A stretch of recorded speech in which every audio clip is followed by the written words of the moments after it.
এই মুহূর্তের সমগ্র বরাক উপত্যকা তথা আসামের গুরুত্বপূর্ণ আঞ্চলিক সংবাদে সবাইকে জানাই স্বাগত। আজকের বিশেষ বিশেষ খবরগুলি হলো: প্রশ্ন ফাঁসের গুজবে উত্তাল নেনামিয়া, শিক্ষককে ফাঁসাতে চক্রান্ত, তদন্তের মুখে এসএমডিসি সভাপতি, টিভি চ্যানেলের সাংবাদিক। মাধ্যমিক পরীক্ষার প্রথম দিন প্রশ্নপত্র ফাঁসের গুজবকে কেন্দ্র করে উত্তাল হলো কাছাড় জেলা। প্রথম দিন ইংরেজি পরীক্ষা শুরুর আধ ঘন্টার মধ্যেই বাঁশকান্দি নেনামিয়া উচ্চতর মাধ্যমিক বিদ্যালয় থেকে প্রশ্নপত্র ফাঁস হয়েছে বলে গুজব ছড়ায় সংবাদ মাধ্যমে। পরীক্ষা কেন্দ্রের অ্যাসিস্ট্যান্ট অফিসার ইনচার্জ শিক্ষক হায়দর হোসেন মজুমদার প্রশ্নপত্র ফাঁস করেছেন বলে ব্যাপকভাবে ভাইরাল করে দেওয়া হয় খবর। কিন্তু কিছুক্ষণের মধ্যেই বাহিনী নিয়ে স্কুলের তদন্তে আসেন কাছাড়ের পুলিশ সুপার নুমল মাহাত্তা, আসেন ডিডিসি রাজীব রায়। তারাই পরে সংবাদ মাধ্যমে বিবৃতি দেন, প্রশ্নপত্র নেনামিয়া থেকে ফাঁস হয়নি, আর এতে মোটেও জড়িত নন হায়দর হোসেন। শুধু তাই নয়, নেনামিয়া স্কুলের তরফে বাঁশকান্দি থানায় দায়ের করা এজাহার থেকে জানা গেছে গোটা ঘটনার নাটের গুরু এই স্কুল পরিচালন সমিতির সভাপতি শাকিল আহমেদ বড়ভূইয়া এবং গুয়াহাটি নির্ভর একটি অসমিয়া টিভি চ্যানেলের কাছাড়ের প্রতিনিধি সাংবাদিক শাকিল আহমেদই অনৈতিকভাবে স্কুলের বোর্ড থেকে হায়দর হোসেন মজুমদারের ছবি তার মোবাইল ক্যামেরায় তুলে পাঠিয়েছেন ওই সাংবাদিককে। ছবি পাঠানোর কিছুক্ষণের মধ্যেই গুয়াহাটি ভিত্তিক কয়েকটি স্যাটেলাইট চ্যানেলেও এ নিয়ে ব্রেকিং নিউজ শুরু হয়ে যায়।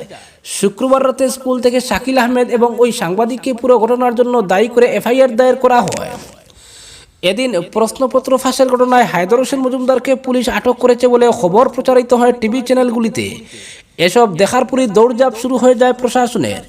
পরীক্ষা কেন্দ্রে ছুটে যান নুমল মাহাত্তা, রাজীব রায়, ভারপ্রাপ্ত স্কুল পরিদর্শক বন্নিকা চাতিয়া, লক্ষ্মীপুরের সহকারী কমিশনার লক্ষ্যজিৎ গগৈ সহ অন্য প্রশাসনিক উচ্চপদস্থ কর্তারা। তারা দীর্ঘ সময় তদন্ত করে দেখতে পান পুরোটাই গুজব। ওই পরীক্ষা কেন্দ্র থেকে প্রশ্নপত্রই ফাঁসই হয়নি। হায়দর হোসেন মজুমদারের সেলফোনকেও নেওয়া হয় তদন্তের আওতায়। কারিগরি বিশেষজ্ঞ দিয়ে সেলফোন যাচাই করে প্রশ্নপত্র ফাঁস করার কোনো তথ্যই পাওয়া যায়নি। পরীক্ষা কেন্দ্র থেকে বেরিয়ে রাজীব রায় ও নুমল মাহাত্তা সংবাদ মাধ্যমকে জানান, এই স্কুল পরিচালন সমিতির সভাপতি শাকিল আহমেদ বড়ভূইয়ার সেলফোন পরীক্ষা করে তার সন্দেহজনক ভূমিকার আভাস পাওয়া গেছে। এছাড়া অনৈতিকভাবে সেলফোন নিয়ে পরীক্ষা কেন্দ্রে ঢুকার অপরাধও করেছেন স্কুল পরিচালন সমিতির সভাপতি। এজন্যই তাকে আটক করে বাজেয়াপ্ত করা হয়েছে সেলফোন। পুলিশ তাকে জিজ্ঞাসাবাদ চালাচ্ছে। কি পাওয়া গেছে শাকিল আহমেদের ফোনে? জানা গেছে শিক্ষক হায়দর হোসেন মজুমদারের নাম ও ছবি গুয়াহাটি ভিত্তিক ওই অসমিয়া টিভি চ্যানেলের শিলচর সংবাদদাতার সেলফোনে পাঠানো হয় শাকিলের ফোন থেকেই। ওই চ্যানেলই প্রথম প্রশ্নপত্র ফাঁসের খবরে বাঁশকান্দি নেনামিয়া উচ্চতর মাধ্যমিক বিদ্যালয়ে পরীক্ষা কেন্দ্রের নাম জড়িয়ে ব্রেকিং নিউজ চালায় অন্যরাও। ওই ব্রেকিং নিউজে শিক্ষক হায়দর হোসেন মজুমদারকে আটক করার খবরও দেওয়া হয়। খবর এভাবে ছড়িয়ে পড়ায় প্রথম পর্যায়ে হায়দরের সেলফোনও পরীক্ষা করা হয়, কিন্তু ঘটনায় শাকিলের ভূমিকায় সন্দেহজনক থেকে তদন্তকারী অফিসারদের কাছে। রাজীব রায় জানান, তারা নিশ্চিত হয়েছেন এই কেন্দ্র থেকে প্রশ্নপত্র ফাঁস হয়নি। বরাক উপত্যকার বাইরে কোথাও এটি ফাঁস হয়ে থাকতে পারে, কেননা ফাঁস হওয়া প্রশ্নপত্রে অসমীয়া ভাষায় কিছু লেখা পাওয়া গেছে। তাই অনুমান করা যায় কেলেঙ্কারিটা বরাক উপত্যকায় হয়নি, হয়েছে ব্রহ্মপুত্র উপত্যকার অন্য কোনো জায়গায়। প্রশাসনের তদন্তের পর বাঁশকান্দির এই পরীক্ষা কেন্দ্র প্রশ্নফাঁসের দায় এড়াতে সক্ষম হলেও এর আগেই দুর্নাম ছড়িয়ে যায়। অবশ্য পরীক্ষাকে প্রহসনে পরিণত দুর্নাম এবারই প্রথম চড়ায়নি বাঁশকান্দি নেনামিয়া উচ্চতর মাধ্যমিক বিদ্যালয়ের বিরুদ্ধে। বলতে গেলে পরীক্ষাকে প্রহসনে পরিণত করার ঐতিহ্য রয়েছে স্কুলটির। গত বছরই উচ্চ মাধ্যমিক পরীক্ষায় পরীক্ষার্থী মেয়েকে সাহায্য করতে গিয়ে ধরা পড়েছিলেন এই স্কুলের এক বিষয় শিক্ষক। চাকরি থেকে সাময়িক বরখাস্ত হওয়ার পাশাপাশি গ্রেফতারও হয়েছিলেন ওই শিক্ষক। পরবর্তীতে অবশ্য আদালতের হস্তক্ষেপে ফের চাকরিতে যোগ দেন তিনি। সেবার তাকে ফাঁসানোর অভিযোগ উঠেছিল তারই সহকর্মী অপর এক শিক্ষকের বিরুদ্ধে। পরীক্ষা কেন্দ্রে সেলফোন নিয়ে যাওয়ার অভিযোগে ষড়যন্ত্রকারী ওই শিক্ষককে সে সময় সাময়িকভাবে বরখাস্ত করা হয়েছিল।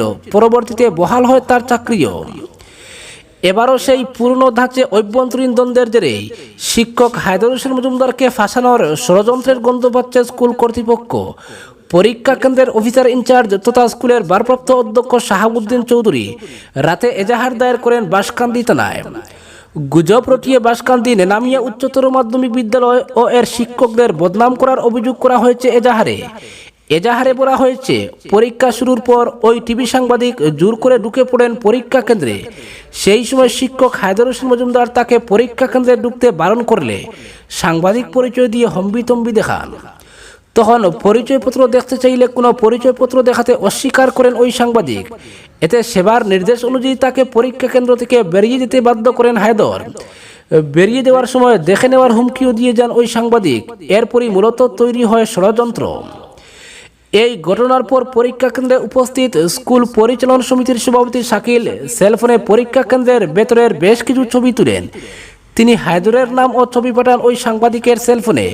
প্রশাসনের উচ্চপদস্থ কর্তারাও শাকিলের ফোন থেকে ওই সাংবাদিকের ফোনে ছবি পাঠানোর প্রমাণ পেয়েছেন, উল্লেখ করা হয়েছে এজাহারে। বাঁশকান্দি পুলিশ এজাহার গ্রহণ করেছে। এদিকে শাকিল আহমদ বড়ভূঁইয়া কেন মিডিয়ার সঙ্গে হাত মিলিয়ে হায়দর হোসেন মজুমদারকে ফাঁসাতে গেলেন? বিশেষ সূত্রে জানা গেছে, শাকিলের ছোট ভাই এই স্কুলে সহকারী শিক্ষক হিসেবে কর্মরত। শাকিল চাইছিলেন মাধ্যমিক পরীক্ষায় হায়দরকে বাদ দিয়ে তার ভাইকে এওসি করা হোক, কিন্তু ভারপ্রাপ্ত অধ্যক্ষ এতে রাজি হননি।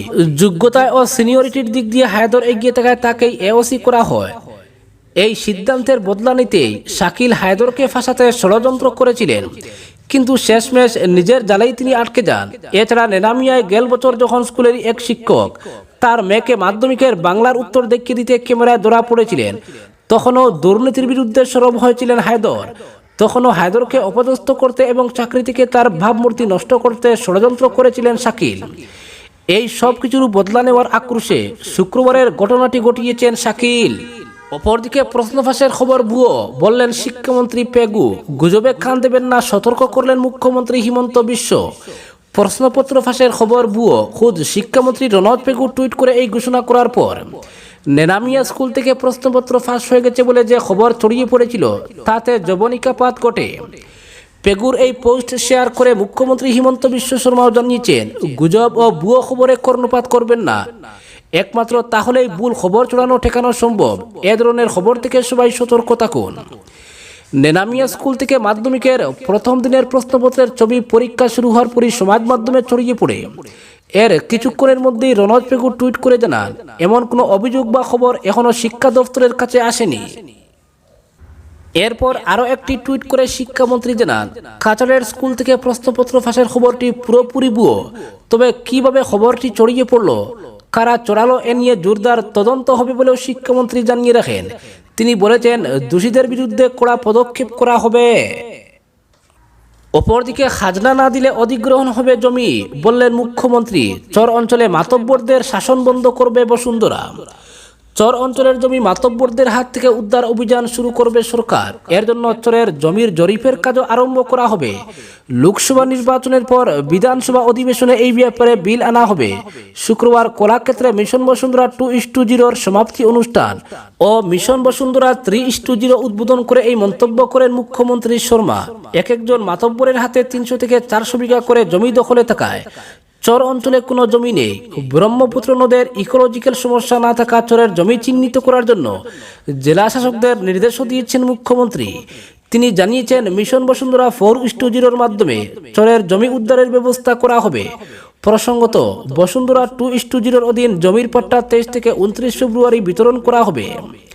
শুক্রবার মিশন বসুন্ধরা 3:0 উদ্বোধন করে মুখ্যমন্ত্রী বলেন, এই পরিষেবার মাধ্যমে বসুন্ধরা 2:0-তে না পাওয়া ব্যক্তিদের জমির পাট্টা দেওয়া হবে। চা জনগোষ্ঠী ও গুর্খাদের কোনো প্রমাণপত্র ছাড়াই জমির পাট্টা দেওয়ার ব্যবস্থা করা হবে। সেই সঙ্গে দীর্ঘদিন ধরে এজমালি পাট্টার অংশীদারীদের মধ্যে বাগবাটোয়ারা না করায় বহু পরিবারে জমি নিয়ে সংঘাতের সূত্রপাত হচ্ছে। ফলে বসুন্ধরা 3:0 মাধ্যমে পরিবারের সদস্যদের মধ্যে এজমালি পাট্টার ভাগ বাটোয়ারাও সম্পন্ন করার ব্যবস্থা করা হবে বলে উল্লেখ করেন মুখ্যমন্ত্রী। হিমন্ত বিশ্ব এদিন আরও বলেছেন, বসুন্ধরা 3:0 মাধ্যমে সরকার খাজনা সংগ্রহেরও অভিযান চালাবে। দীর্ঘদিন ধরে যারা জমির খাজনা দেননি তাদের খাজনা পরিশোধ করার জন্য অভিযান চালানো হবে।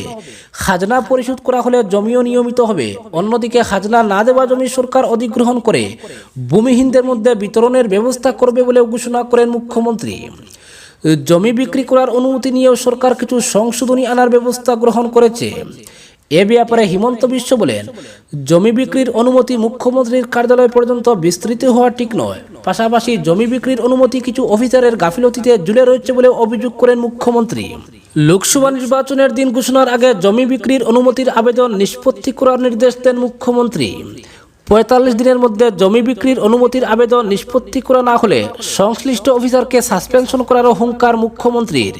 তিনি বলেন, এবার থেকে জমি বিক্রির অনুমতির আবেদনের সঙ্গে 10% অগ্রিম খাজনা দিতে হবে। পাওয়ার অফ অ্যাটর্নির ক্ষেত্রে সমান ব্যবস্থা থাকবে। এই ব্যবস্থা চালু হলে আবেদনের সংখ্যাও কমে আসবে বলে জানিয়ে রাখেন তিনি। এবার থেকে জমি বিক্রির জন্য পাওয়ার অফ অ্যাটর্নি নিঃশুল্ক হবে না বলেও জানান তিনি। পাওয়ার অফ অ্যাটর্নির মাধ্যমে জমির দালালরা বহু গরিবের জমি আত্মসাৎ করেছে বলে অভিযোগ করেন মুখ্যমন্ত্রী। হিমন্ত বিশ্ব এদিন জানিয়ে রাখেন, মন্ডল কানুনগো পদের সম্মান দেওয়ার ব্যবস্থা করছে তার সরকার।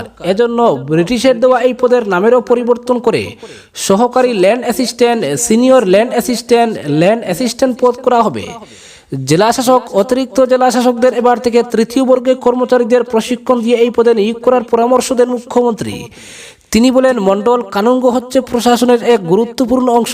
তাদের সঙ্গে ডিসি, এডিসি, সার্কেল অফিসারদের ভালো ব্যবহার করারও পরামর্শ দিয়েছেন মুখ্যমন্ত্রী।